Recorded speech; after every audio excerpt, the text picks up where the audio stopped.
Well, good day, everybody. It's been a few weeks since I did the live. I know the last one I did, I had to cut short because I had to go get my daughter. Uh, but I'm here. I talked to Hawk this morning. He said he would not be able to join us. He had a generator go down on him. So, seeing that he doesn't really have any power at the moment without using uh, when we did the math, I think it was like 15 gallons of fuel a day. Um, uh, he said he would not be able to go live because he just can't afford the fuel. So he did say that he does have somebody coming to pick up the generator that he was using to fix it. So he said he should be back in a few days. Okay, so um, my daughter's doing fine. I don't know what she had. I think she had the 24-hour bug that's going around. Uh, but nevertheless, she's doing good. And yeah. And I titled this show today, Sometimes Inflection is the Key That Unlocks the Answers. Um, I did that because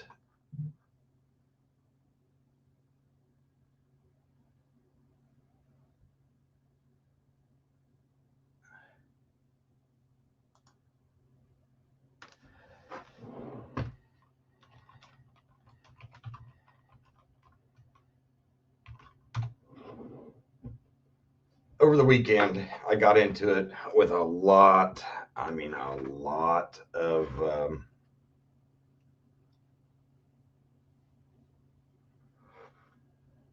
of people for the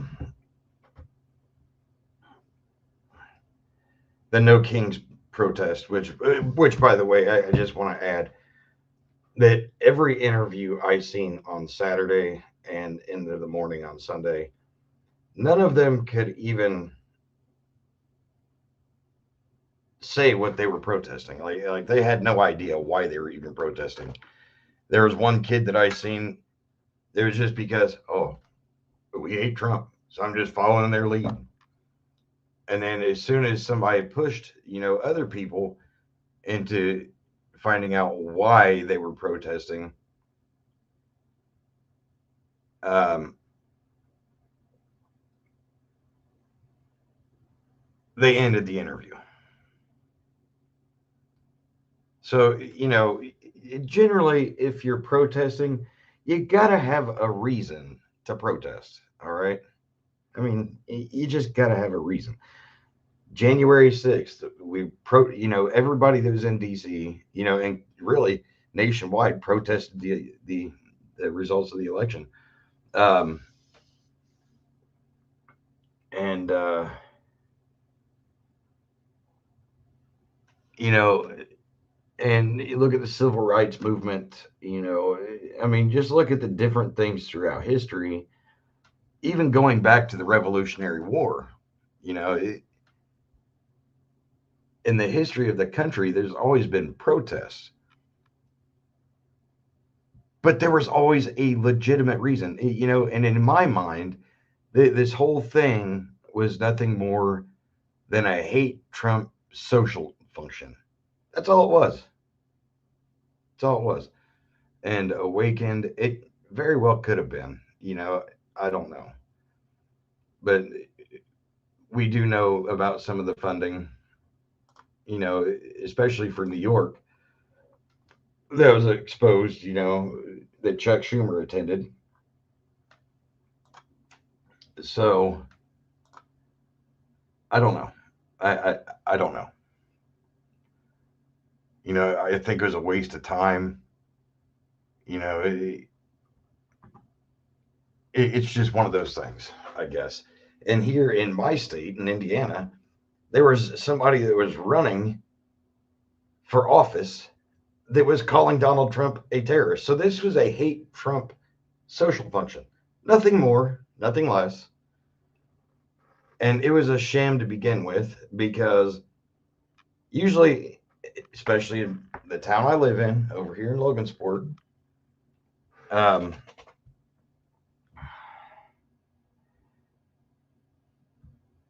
you know, generally when you have a protest that you're trying to get a point across to the government, all right, you typically do that in front of government buildings in downtown or some heavily, sparsely populated area. So that way you can get your point across, right? I mean, seriously, can anyone explain to me why they did it in the parking lot of a closed store? The store was Big Lots, okay, in Logansport. Why?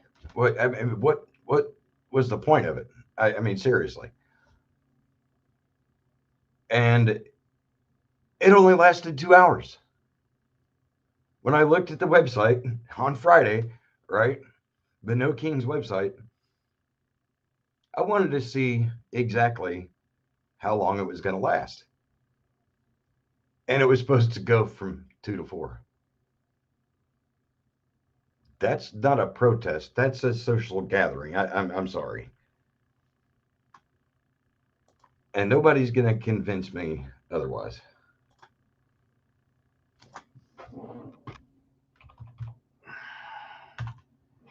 So it's one of those things, I don't see the point behind it. And so getting back to me getting into it with the liberals, right? And the severely misinformed. All right. So I did get called out, which is fine. I encourage that. And there was something that I was wrong about. Okay, I'll admit that I was wrong about something.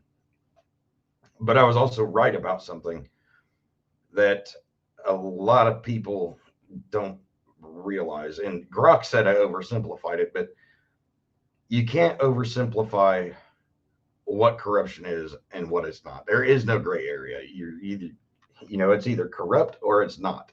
It's either good or it's bad. One of those things. So, you know, it but I held my own. I held my own. Uh, and there was another one that I got into it with about the Constitution. And because she was going on and on and on about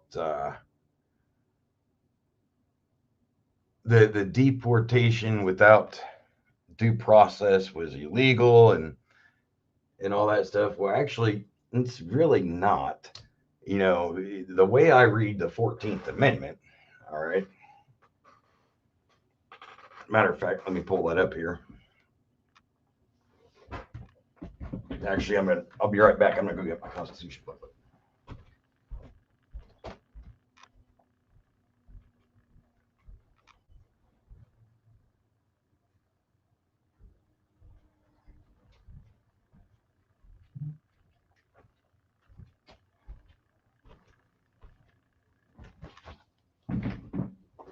So, looking at the 14th Amendment here, all right, under Section 1, and this was the exact example that I used, all persons born or naturalized in the United States and subject to the jurisdiction thereof are citizens of the United States and the state wherein they reside. No state shall make or enforce any law which shall abridge the privileges or immunities of citizens of the United States. No, it specifically says citizens. And if you go back up to line 1, it defines citizens as all persons born or naturalized in the United States. Okay. So, and that's the thing when they say this, subject to the jurisdiction thereof, they came in illegally, right? They aren't U.S. citizens. They aren't really required due process, in my opinion. Now, this is my opinion, okay? My opinion. But when it goes on to say the state shall not deprive any person of life, liberty, or property without due process of law. All right. So, that being said, in my opinion, when they came over the border illegally, they aren't afforded that. How many people came across that we don't even know are here?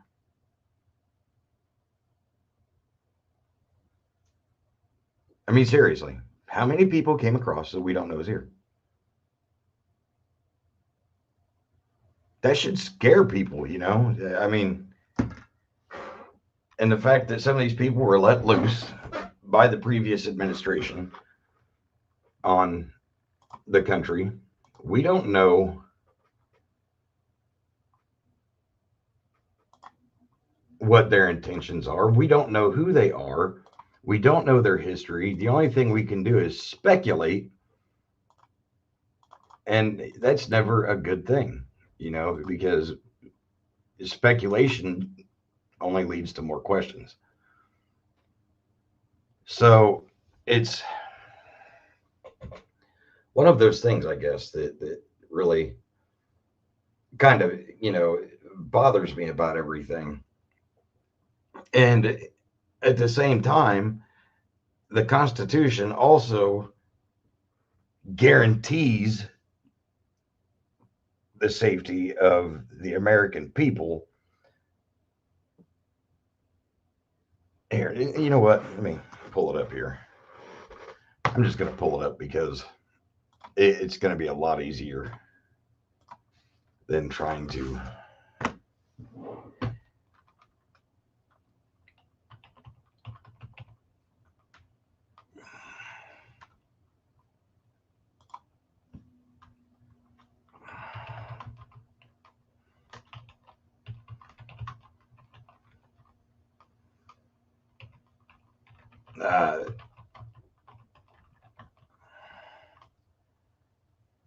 Uh, Damn it.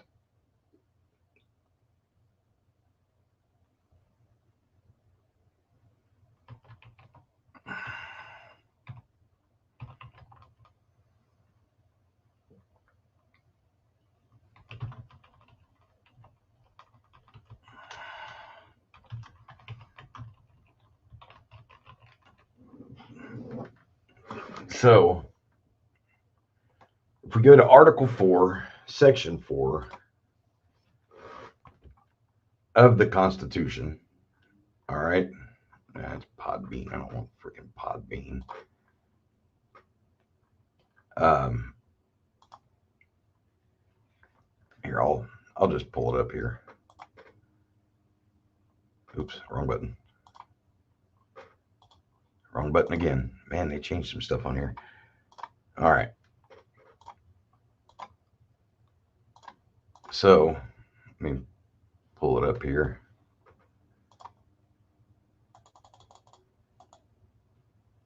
All right.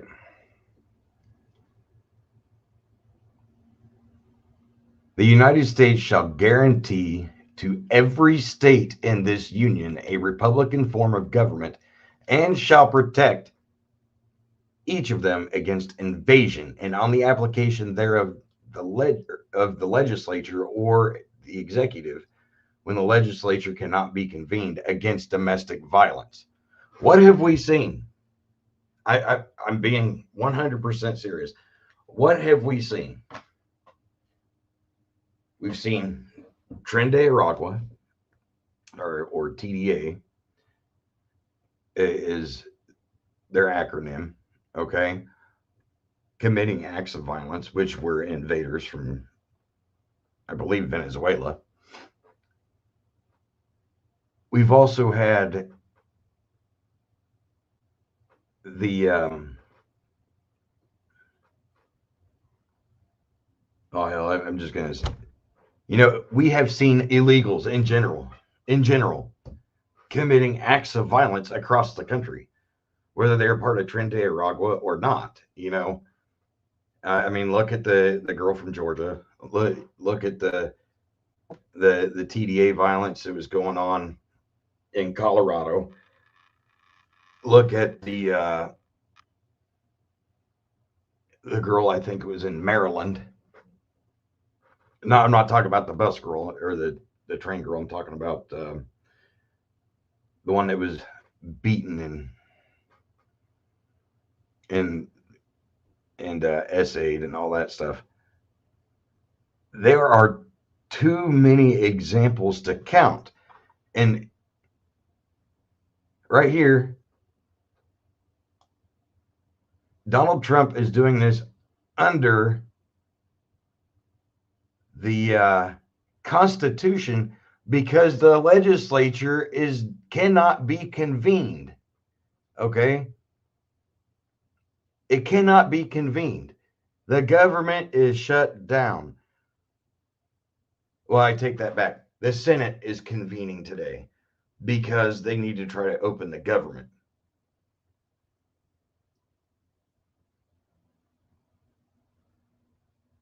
So he's following this. All right, under Article 4, Section 4. But the previous administration did not guarantee every state in the union a Republican form of government or protect them from invasion. It didn't happen. I think the final number that they had determined, and I'm estimating here, I think it was 11 million people that come across the border under the potato head presidency. I think that was the number. Is that the number? Am I off? I could be wrong, but I think I remember seeing somewhere it was like 11 million people. So, but that is what I was, getting into it about with one of them. That was just one, right? And the other one that I was getting into it about, well, I shouldn't say the other one because there was actually like five or six or something, was authoritarianism. And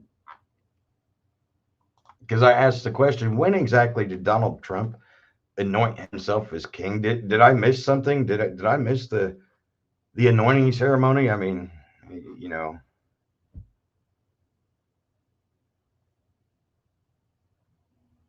and he couldn't answer the question. Couldn't answer it.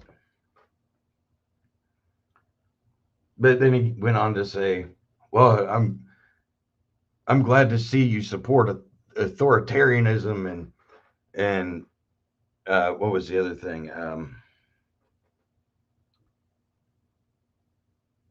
It was something else, right? Oh, maybe corruption." I said, exactly.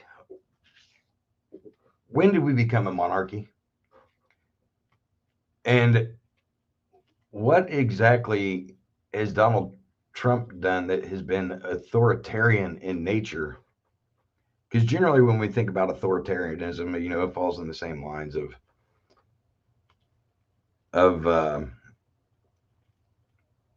kind of like an iron fist, right?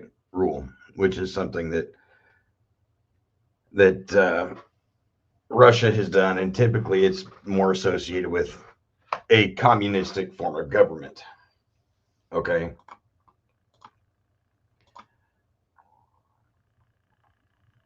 and I said, I got to tell you, I don't even think you know how to define fascism or authoritarianism. And I don't think you know the difference between a monarchy and a republic. All right. And it was after that he kind of backed off. And then there was another one, spewing the same bullshit. So I said, okay, and this is why I'm revisiting this stuff. I went into the Smith Modernization Act. Okay. I also went into the Enablers Act, and I also went into what the previous administration was trying to do with the WHO as far as turning over sovereignty and stuff like that. And as soon as I said that, I was called a a Q nut job. Okay. Which I at this point I had not even mentioned Q one time. Not once. All right. I had been called a fascist. I had been called uneducated, which for some things I am uneducated, but on this particular stuff, I'm pretty well versed in it because I've done entire lives on it. And a conspiracy theorist, and what was the other one? Oh well. There was another one, but it's all right. I'm not worried about it. But I have to say, it made me go back and it made me look and challenge my own belief, on what I read and all that stuff. Um, and it made me realize a couple of things. As a matter of fact, I went into Grok, and I'll get that in a little bit about the Enablers Act. So, and I was kind of wrong about a couple of things, but I wasn't too far off of the idea. So, that being said, I am going to pull this up here because the first thing I want to get into is the Enablers Act. All right, that's the first thing I want to get into because it was important, and it was one of those things that we should all ask why they aren't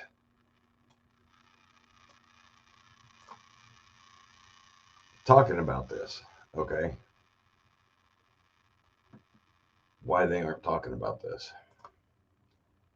Let me go here. Let me go back to Grok.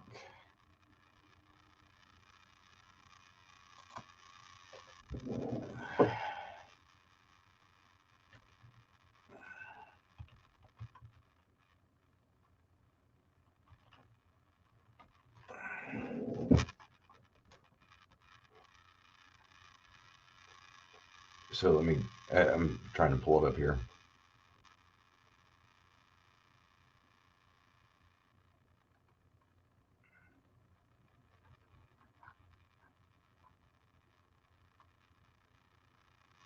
All right, so that's it's not there. So I might have to go back here and do it this way. Open up my Word because I actually copied and pasted everything because I thought it was really important. And let me pull this up real quick.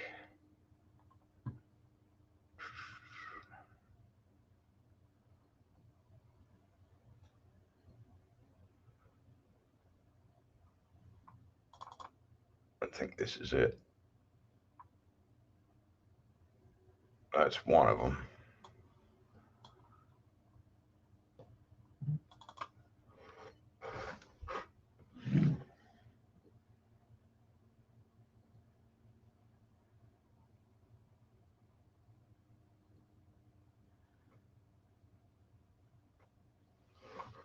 Sorry, I'm trying to get everything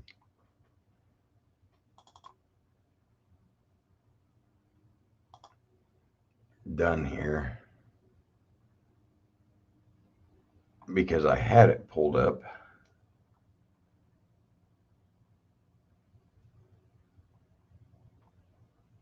yesterday because I was actually looking at it. It's the same thing I had already pulled up. Damn it.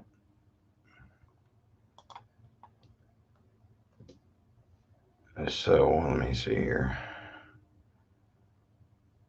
Sorry, folks, I gotta find it. I thought I had it right here, and I guess I didn't.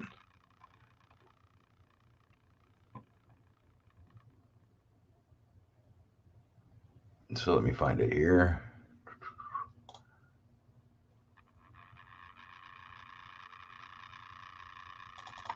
Is that it? No. Okay. Dang it.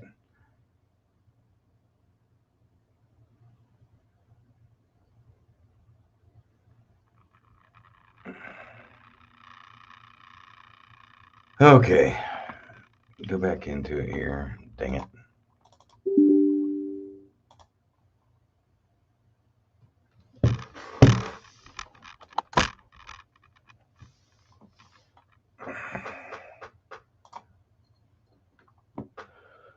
Oh, let me find it.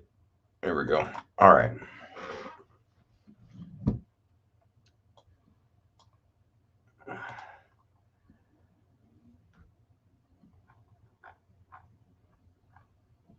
Let's see here. There it is. There it is. So let me get out of here.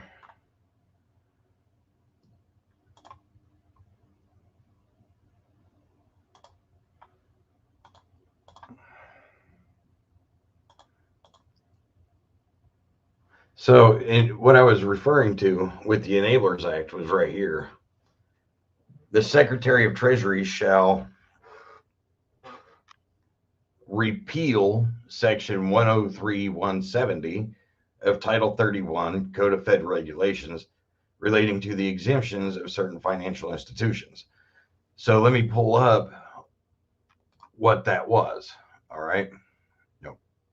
Wrong screenshot.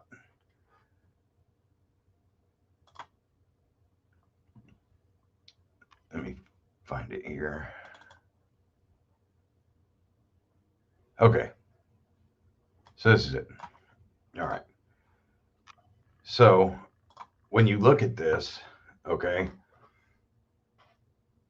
103-170 exempted anti-money laundering programs for certain financial institutions. So these are the institutions that were exempted under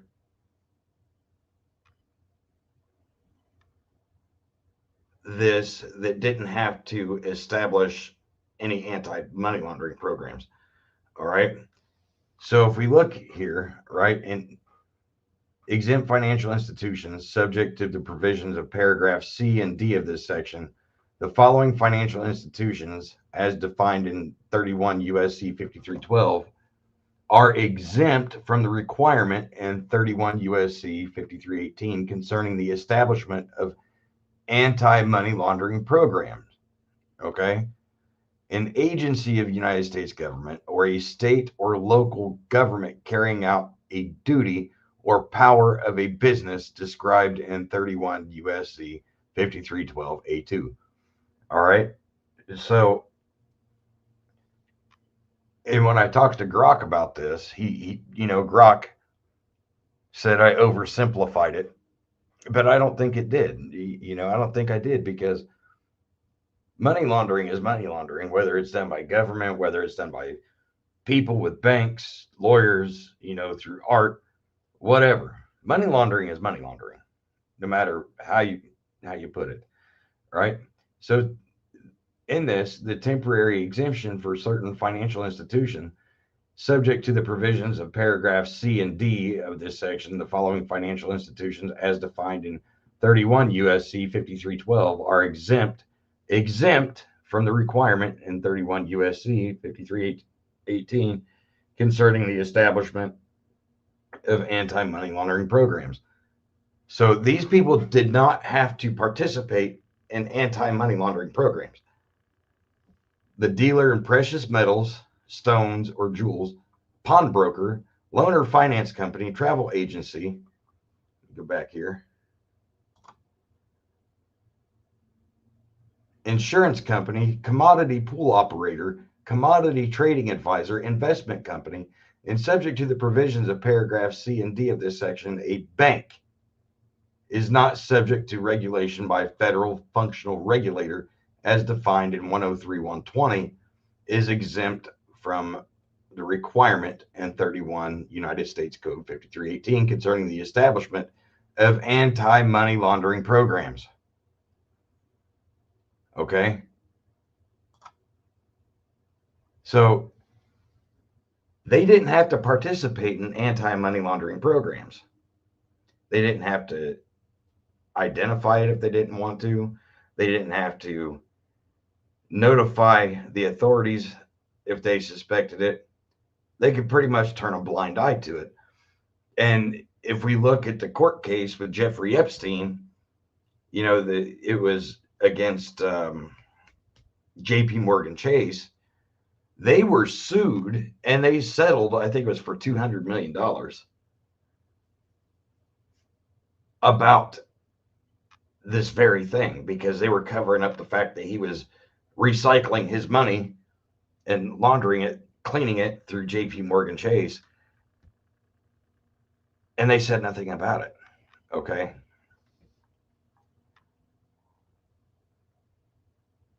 But that was to repeal that entire section. Okay. And I was wrong. I thought it died in Maxine Waters' committee, but it was Toomey in the Senate that actually killed it. Because when I went onto the House website, it showed it still being in that committee. It never left that committee. So, and if we look here, there was something here. I got to pull it up because they updated it to 31 CFR. I think it's 1010 maybe.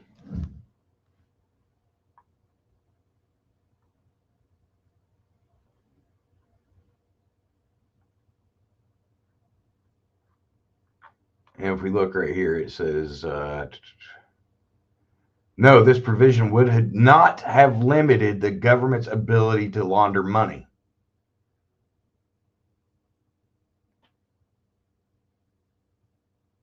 The exclusion explicitly carves out any government agency from the category of covered persons. This means that the new anti-money laundering requirements for trust or company service provider. This means government agencies would not have been required to implement anti-money laundering programs, conduct customer due diligence, report suspicious activities, or comply with other obligations under the expanded Bank Secrecy Act definitions as proposed in the Enablers Act. So, yeah, no. But it was, like I said, it was updated to, let me find it.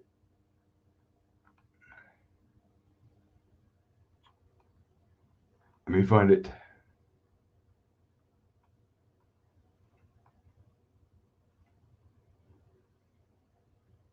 Ah, dang it.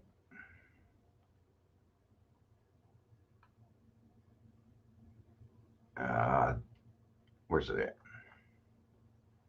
But it was up, there it is, 31 CFR 1010 205. And they amended it. I need to correct and clarify my earlier responses to key points provided in So, yes, upon reviewing the text you provided from the now obsolete 31 CFR 10370, so when they did the uh, National Defense Authorization Act in 23, it recodified it to 31 CFR 1010. So let's pull it up.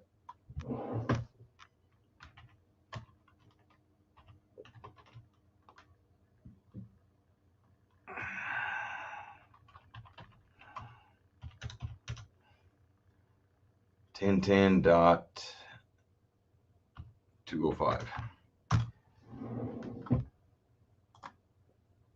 Okay, so let me bring this over here. So if we look at what it changed it to, all right, the exempt financial institutions, subject to the provisions of paragraph C and D of this section, the following financial institutions are exempt from the requirement in 31 USC 5318 concerning the establishment of anti-money laundering programs.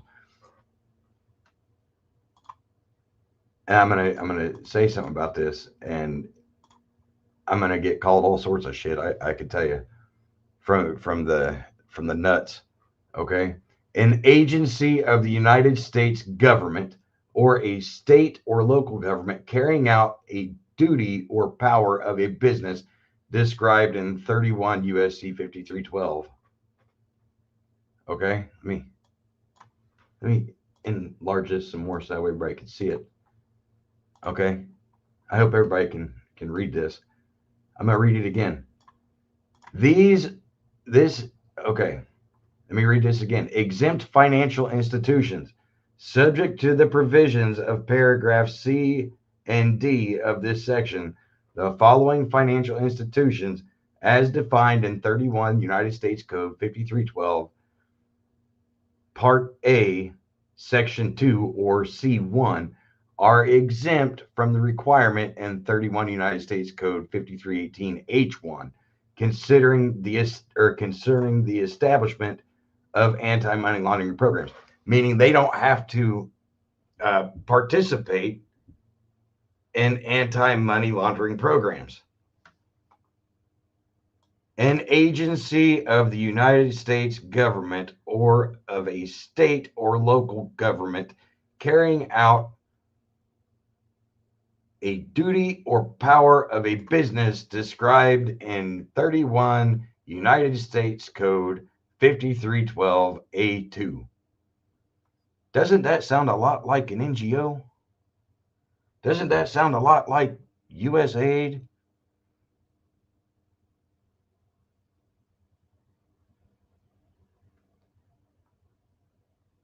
Doesn't it? I mean, am I wrong here? In the temporary exemption for certain financial institutions, subject to the provisions of paragraphs C and D of this section, the following institutions, as defined in 31, same thing, are exempt from the requirement in 31 United States Code concerning the establishment of anti-money laundering programs. Pawnbroker, travel agency, telegraph company, seller of vehicles, including automobiles, planes, and boats. All or person involved in real estate closing and settlements, commodity pool operator, commodity trading advisor, investment company. So if they're exempt from participating in the anti-money laundering program temporarily, does that explain how they're moving real estate and funneling money through real estate and cars and stuff like that? I'm just saying. Bank for International Settlements.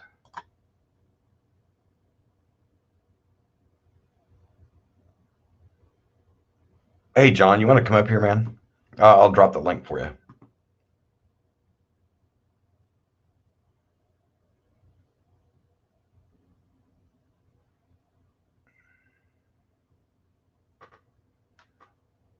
Let me drop the link for you.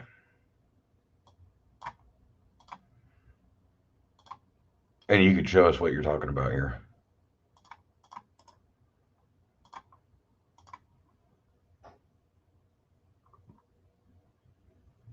So I'm just saying, maybe I'm wrong.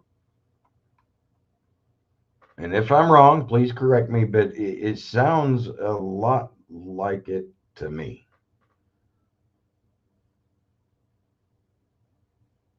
In compliance obligations deferred financial institutions, nothing in this section shall be deemed to relieve an exempt financial institution from its responsibility to comply with any other applicable requirement of law or regulation, including Title 31 United States Code. So I'm just, it makes me wonder,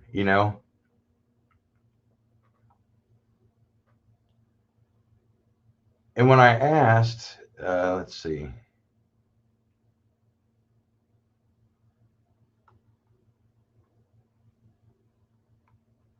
I think it's down here.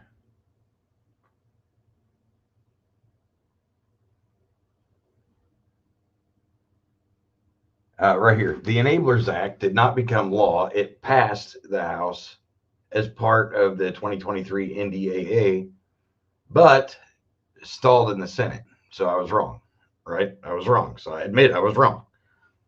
So if you're watching, liberal Jamie, I was wrong. Okay. I'll admit it. I'm not too big to admit it. Okay.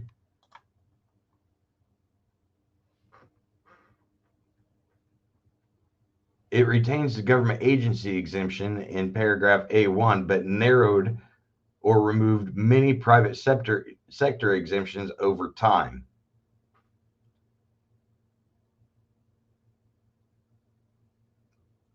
So, in summary, the proposed repeal would have,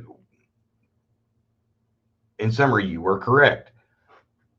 The proposed repeal would have eliminated the government exemption, potentially mandating anti money laundering programs for qualifying agency activities. This could have indirectly limited any facilitation of money laundering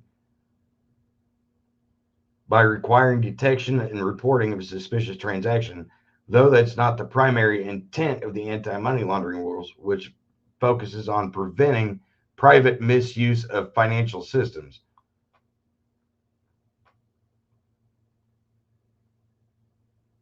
So, and it come down here. Uh, where is it?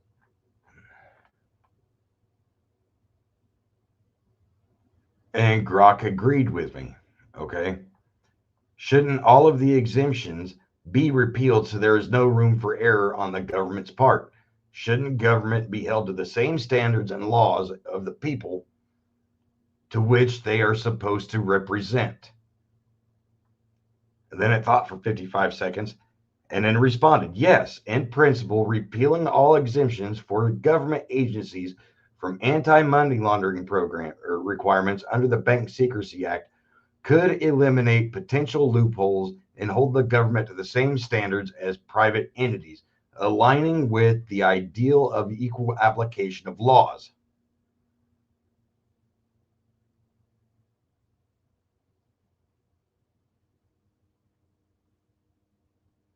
This would theoretically reduce room for error by mandating AML programs like customer due diligence, suspicious activity reporting, and internal controls for any government activities that mimic financial institutions, such as state lotteries and federal money services. However, this whether this should happen is a policy debate with strong arguments on both sides, rooted in principles of accountability, efficiency, and sovereignty. Isn't that kind of what we had Doge for? I'm just asking. So, John, did you want to come up?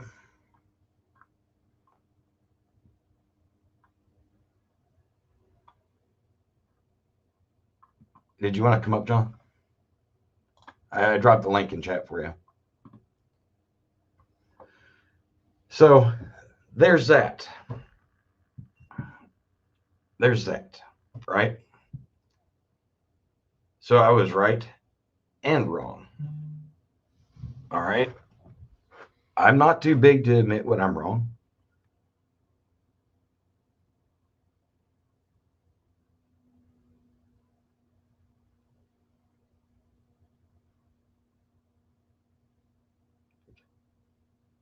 So, yeah. Oh, you don't have a camera? I gotcha. All right. Well, okay. No mic either.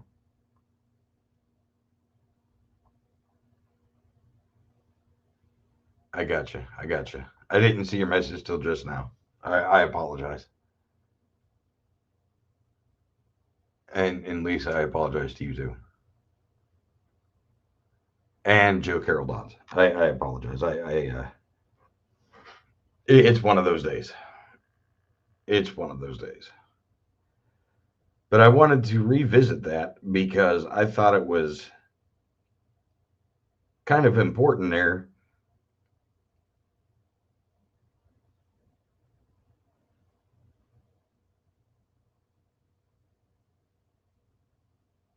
So, yeah,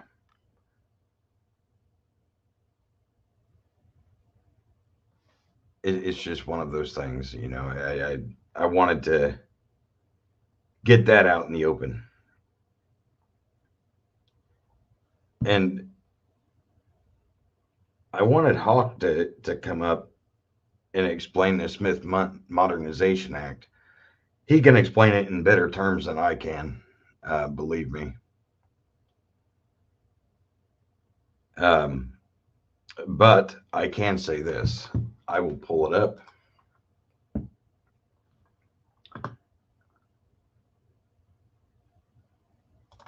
and we will go from there.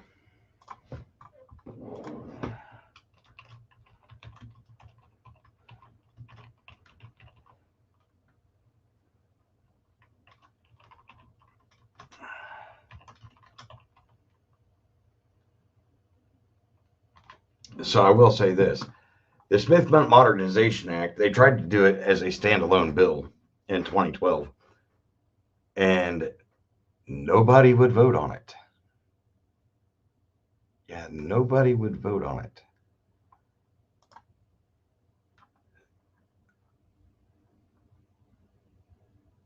So let's see here. Right here. Right here. Let me find it.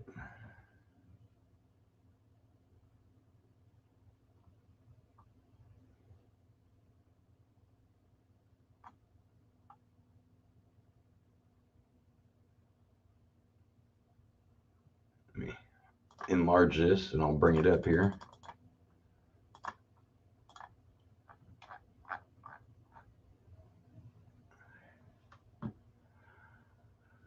All right.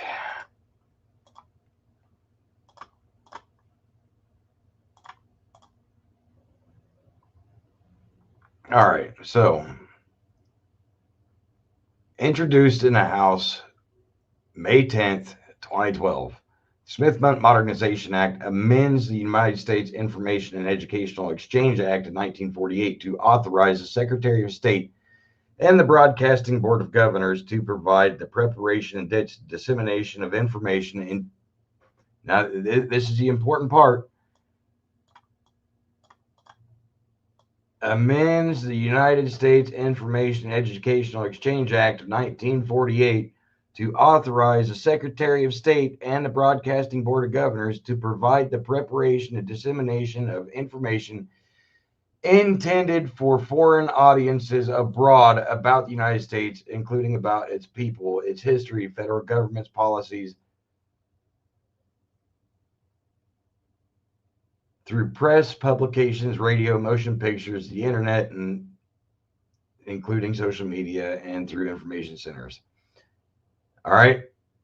So this was the big thing here that this person was going on and on about how it just updated the Radio Act and all that stuff. No, it did more about that. It authorizes the secretary and the board to make available United States motion pictures, films, So it's just basically saying that we could do all that, send our stuff overseas, right? That paragraph did.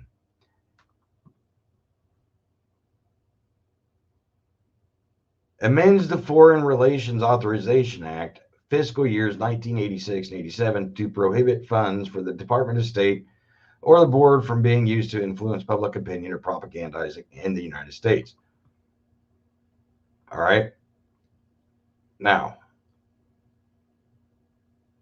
states that such provisions shall not prohibit the department or the board from providing information about its operations, policies, programs, make material,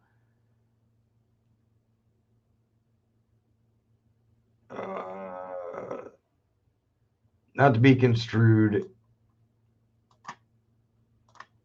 Dang it. I hate that. Here, I'll just play it. States that such provision shall 1. Not prohibit the department or the board from providing information about its operations, policies, programs, or program material, or making such information available to members of the media, public, or Congress. 2. Not be construed to prohibit the department from engaging in any medium of information on a presumption that a U.S. domestic audience may be exposed to program material. And 3. Apply only to the department and the board and to no other federal department or agency. Okay, so there's that. So let me go to the NDAA it was part of. All right.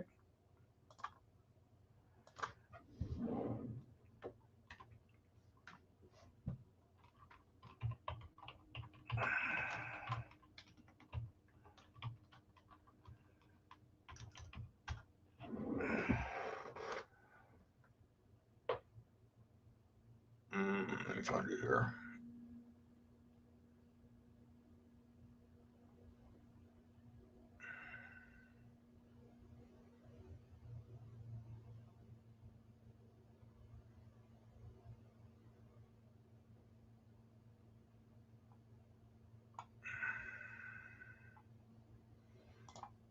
Let me find it here.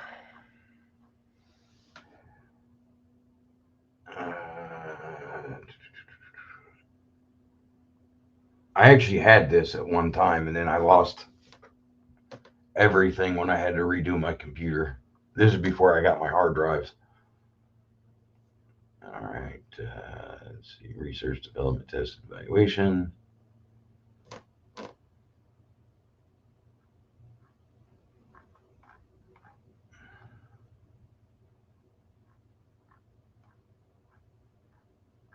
Let me find it here. It goes into compensation, healthcare provisions, reports, and other matters.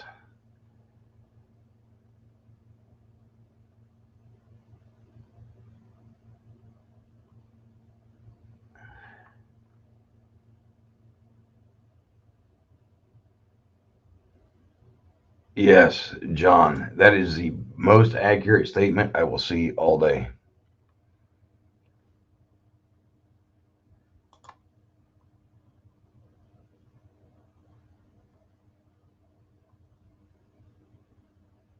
Let's see. I'm going to find it here.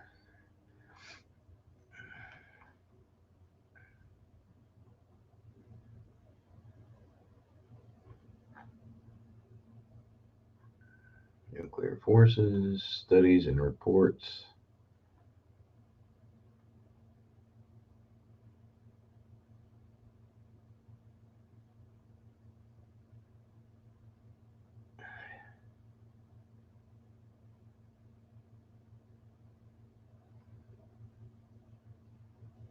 Let's see here.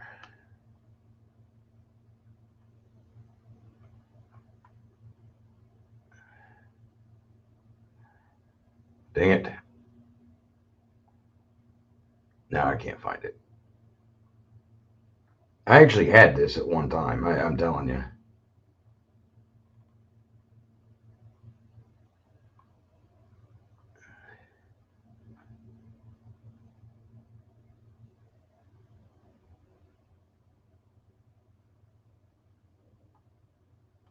So But anyway, it was it was one of those things that I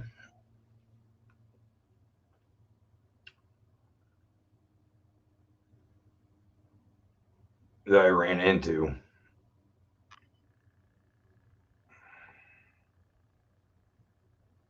as far about that. So, Indy, welcome in, welcome in. I'm gonna drop the link here, uh, and I just want to. I was gonna go over the Who stuff, but I've kind of already broken my brain for the day. I've had a lot going on, but I do, you know, I well, damn it. You know what? I'm just gonna drop the link, and we can have a discussion about different things. So let's do it that way. So anybody wants to come up, Indy? I know John can't.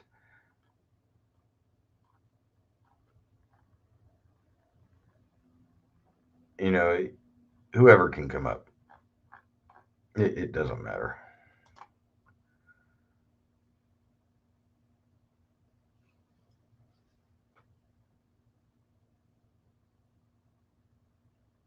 So anyway,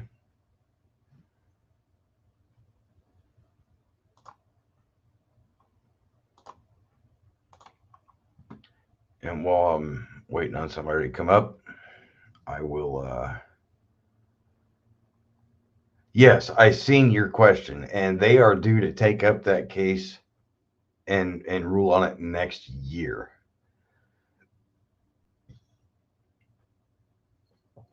So yes,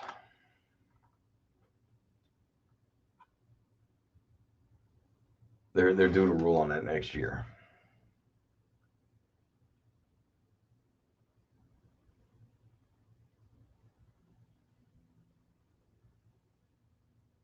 So anyway, um, matter of fact, I'll go ahead and pull that up while I'm waiting.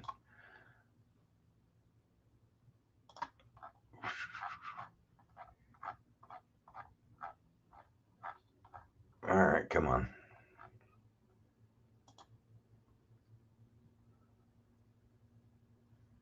No, that's not what I wanted.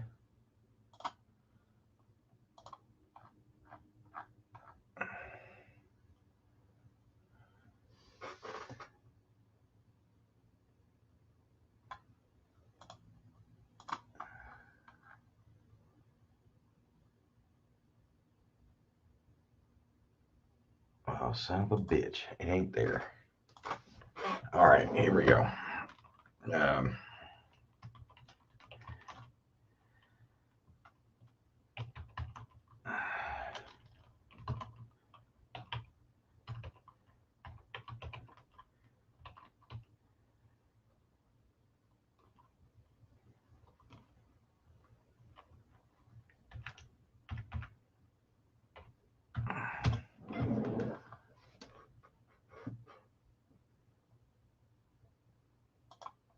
search assist here.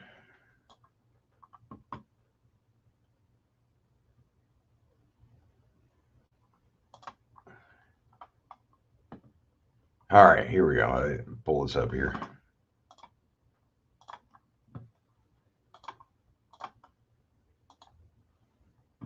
So, let me enlarge this here. The Supreme Court will review a case in 2026 regarding whether individuals who regularly use marijuana can legally own firearms, following a lower court's ruling that the blanket ban on gun ownership for drug users is unconstitutional. This case is part of a broader examination of gun rights and restrictions under the Second Amendment. And it's Himani v. the United States, scheduled for arguments in early 2026. So here you have it, right here. So, yes.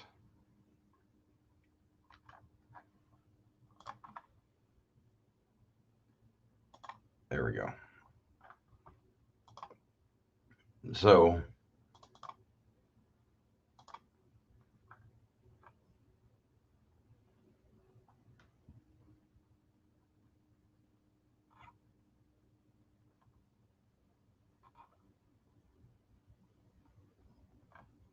yes, not a problem.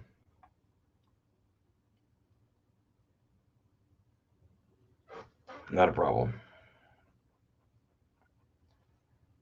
So, that being said, if nobody wants to come up or can come up at the moment, I'm going to go ahead and call it. I have to go out and collect chicken eggs and clean out chicken coop. So I'll go ahead and drop the link again.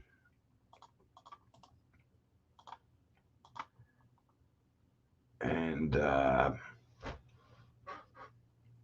yeah,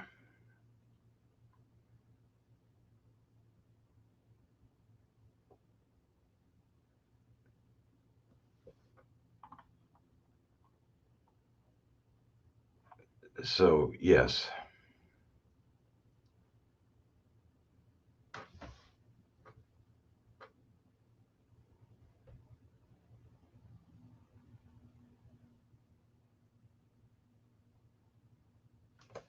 So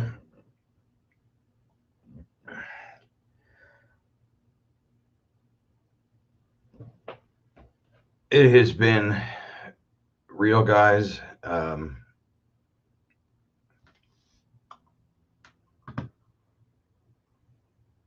I hope that Indy, did you want to come up?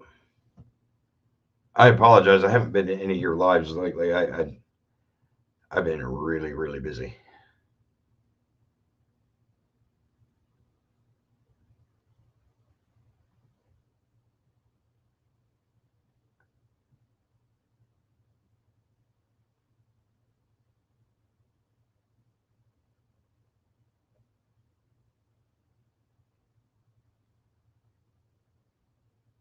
Hey, not a problem. Okay, so I am going to go ahead and call it for right now. I'm going to try to be back sometime this week. Hopefully, me and Hawk will be together for the live, um, depending on if we get the generators fixed. So with that, I'm gonna say, have a great week. Don't let the bullshit get you down, and we will talk next time.